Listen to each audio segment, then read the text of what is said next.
বলো, আজ উচিত ছিল ঠিক কি লেখা? জয়গান স্বদেশ মায়ের, সংবিধানের। আমি তো সত্যি সেসব লিখতে বসি। বেঁধে তার স্বদেশ প্রেমেই আমার প্রাণের। অথচ লিখতে গিয়েই মনের মাঝে কি করে ভাসতে থাকে হরেক ছবি। সে ছবি রক্ত এবং কান্না মাখা। তাকে যে ঢাকার তেমন নেই যে কবি। আমি তাই আমার লেখায় সুখ আঁকি না।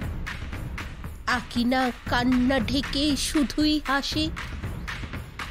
কি করে বলবো বলো গর্ব ভরে, বড় যে সুখেই আছি ভারতবাসী।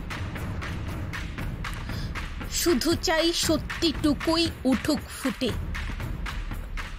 কোনো মা হয় কি সুখী এমন দিনে, যেখানে সন্তানই তার হারিয়ে দিশা পারে না এগিয়ে যেতেই রাস্তা চিনে।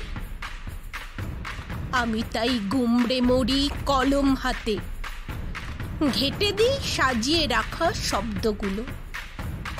ওমা তোর দুঃখ ঘোচাই সবার আগে। পথে আজ সঙ্গী থাকুক পথের ধুলো।